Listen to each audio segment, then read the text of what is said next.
Kisah Nabi Muhammad Sallallahu Alaihi Wasallam, lahirnya Nabi terakhir.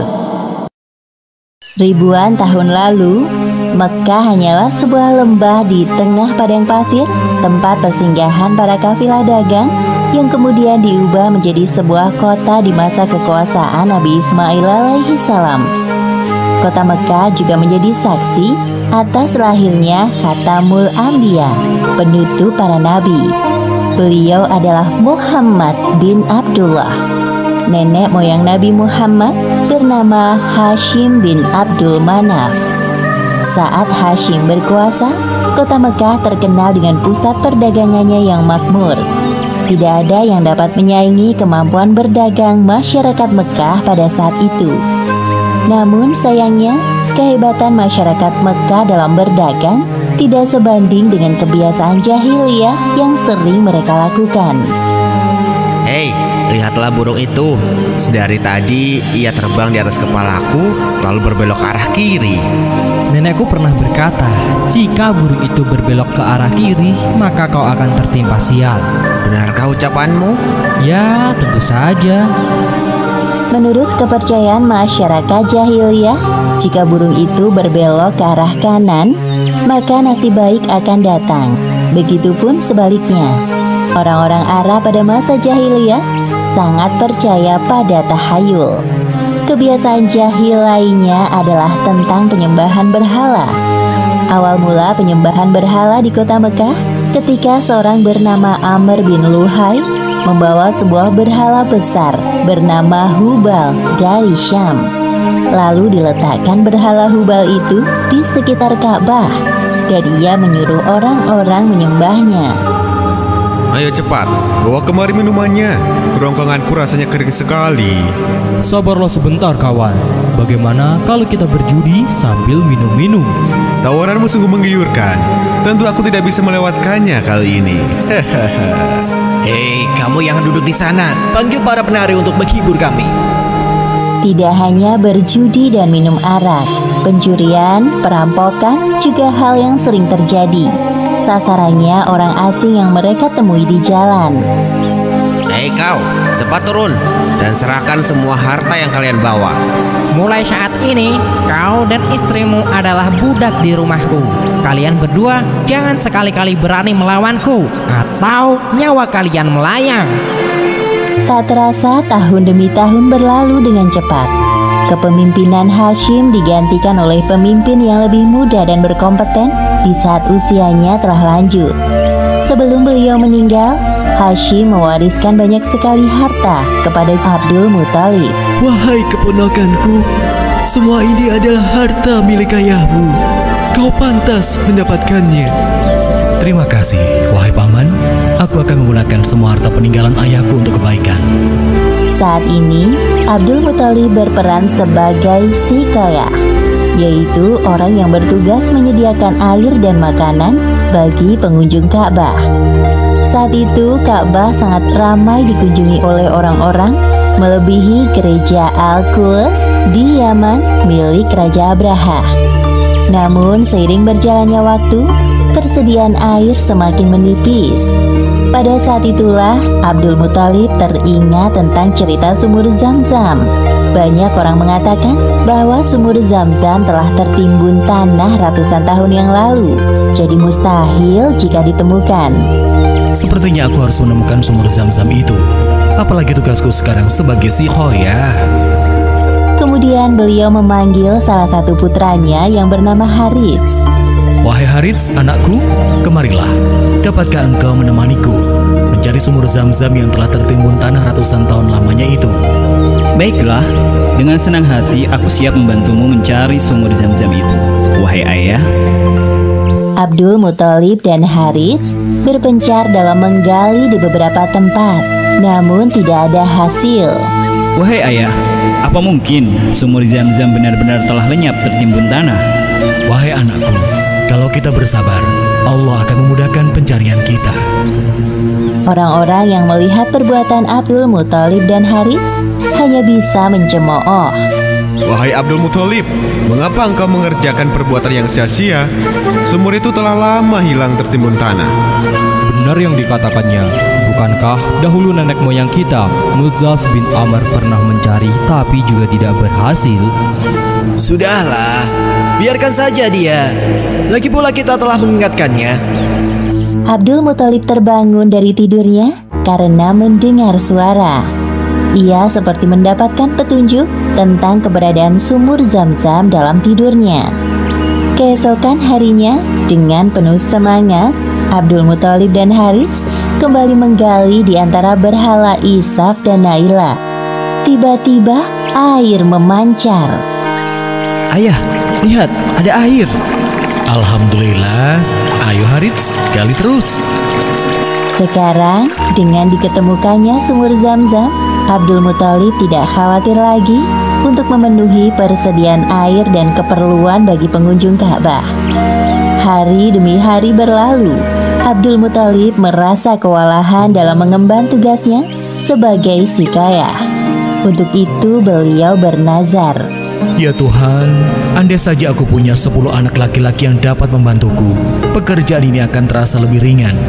Jika Engkau berkenan mengabulkannya, akan aku persembahkan untukmu 1 orang dari mereka. Ternyata takdir menentukan bahwa Abdul Muthalib memiliki 10 anak laki-laki. Saat mereka dewasa, dilakukan undian. Setelah diundi beberapa kali, nama yang muncul selalu sama, yaitu Abdullah, si anak bungsu. Wahai anak-anakku, sebenarnya hal ini sangat berat untuk aku lakukan. Tapi aku telah terlanjur bernazar. Sebenarnya tidak sampai hati, Abdul Muthalib mengatakan tentang nazarnya kala itu. Wahai saudaraku, jangan engkau lakukan itu. Batalkan nazarmu dan meminta ampunlah kepada Tuhan Hubal. Lalu apa yang harus aku persembahkan sebagai ganti dari Abdullah? Kalau engkau dapat menebusnya dengan harta, maka berikanlah itu kepada berhala agar mereka tetap berkenan kepadamu. Menurut kami, itu keputusan yang terbaik. Setelah melakukan perundingan cukup lama, diputuskan bahwa Abdul Muthalib harus menyerahkan 100 ekor unta sebagai ganti dari persembahan Abdullah. Abdullah adalah pemuda baik, sopan dan berwajah tampan. Banyak gadis-gadis Mekah yang tertarik dengannya, apalagi ketika mereka mendengar bahwa nyawa Abdullah setara dengan 100 ekor unta.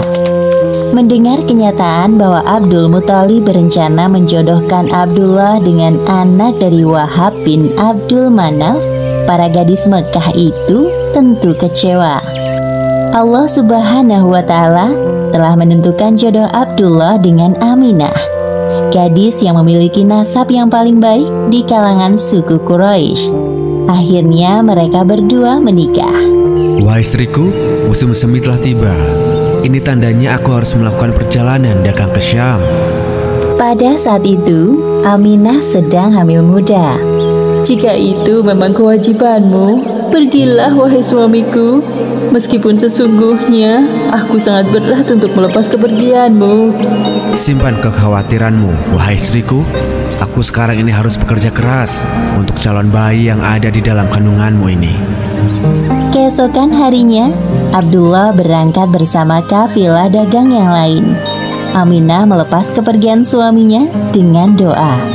Perjalanan dagang Abdullah berjalan lancar. Dalam perjalanan pulang, Abdullah singgah di Madinah untuk menemui sanak saudara dari ibunya. Ketika beristirahat, tiba-tiba Abdullah merasakan kesakitan dan merasa tidak sanggup melanjutkan perjalanan. Wahai kawanku, sepertinya aku tidak sanggup untuk melanjutkan perjalanan ke Mekah. Tolong sampaikan kabar tidak baik ini kepada ayahku. Baik, wahai Abdullah, aku akan menyampaikannya kepada Abdul Muthalib sesampainya di Mekah. Ketika berita itu sampai ke telinga Abdul Muthalib, beliau segera menyuruh anak sulungnya, Harits, untuk melihat kondisi Abdullah dan mengajaknya untuk pulang ke Mekah. Namun setibanya Harits di Madinah, Abdullah telah meninggal beberapa saat sebelum kau datang, wahai Harits. Inna lillahi wa inna ilaihi raji'un. Semua anggota keluarga Abdul Muthalib berduka mendengar kematian Abdullah. Tentu saja Aminah lebih berduka karena kehilangan suami yang sangat dicintainya. Wahai bayi yang ada dalam perutku, semoga kelak engkau tumbuh menjadi orang yang bermanfaat bagi sekitar, seperti mendiang ayahmu, walaupun kalian belum sempat bertemu. Abdullah meninggalkan warisan berupa beberapa hewan ternak dan seorang budak perempuan bernama Ummu Aiman. Pada tahun kelahiran bayi Muhammad, terjadi peristiwa penyerangan yang dahsyat oleh Raja Abrahah dari Yaman. Saat itu Mekah dipimpin oleh Abdul Muthalib. Raja Abrahah berniat untuk menghancurkan Ka'bah karena merasa iri dan tersaingi dengan kemasyhuran Ka'bah. Namun Allah Subhanahu wa Ta'ala menggagalkan penyerangan Abrahah beserta pasukan gajahnya. Tepatnya pada hari Senin, tanggal 12 Rabiul Awal tahun 571 Masehi, Aminah melahirkan bayinya. Seorang bayi laki-laki tampan dan bersinar terang. Semua keluarga besar bersuka cita dengan kelahiran Muhammad, seolah-olah Abdullah hadir kembali di tengah-tengah mereka. Kehadiranmu mengingatkanku pada ayahmu. Sungguh, memandang wajahmu mengingatkanku akan ayahmu, wahai cucuku. Dengan penuh sukacita, Abdul Muthalib menggendong cucunya untuk bertawaf di Ka'bah. Ya Allah, terima kasih atas hadiah terindah ini. Aku sangat bersyukur atas kelahiran bayi ini. Akan kuberi nama dia Muhammad. Setelah lewat 7 hari, Abdul Muthalib menyembelih unta sebagai ungkapan rasa syukur atas kelahiran bayi Muhammad. Wahai Abdul Muthalib, siapakah nama bayi ini? Aku memberinya nama Muhammad. Semoga kelak bayi ini menjadi orang yang terpuji dimanapun ia berada. Aminah memandang bayinya dengan perasaan bahagia, seperti doa yang selalu ia panjatkan. Allah Subhanahu wa Ta'ala telah menakdirkan Muhammad menjadi orang yang berpengaruh dalam mengubah sejarah dunia. Seperti yang disebutkan dalam Al-Quran, Surat Al-Anbiya ayat 107. Dan tiadalah kami mengutus kamu, Muhammad, melainkan untuk menjadi rahmat bagi semesta alam. Demikianlah akhir kisah lahirnya Nabi terakhir, Muhammad Sallallahu Alaihi Wasallam. Beberapa hikmah yang dapat kita ambil dari kisah ini, diantaranya, pertama, kesabaran dan niat baik dalam melakukan pekerjaan akan dimudahkan oleh Allah Subhanahu wa Ta'ala, seperti tekad kuat Abdul Muthalib dalam menemukan sumur Zam-Zam untuk memakmurkan Ka'bah. Kedua, jangan terlalu lama larut dalam kesedihan, karena semua yang bernyawa pasti mati dan digantikan dengan generasi baru, seperti kelahiran bayi Muhammad yang menjadi penyejuk hati bagi keluarganya setelah kematian Abdullah. Wallahu a'lam bishawab.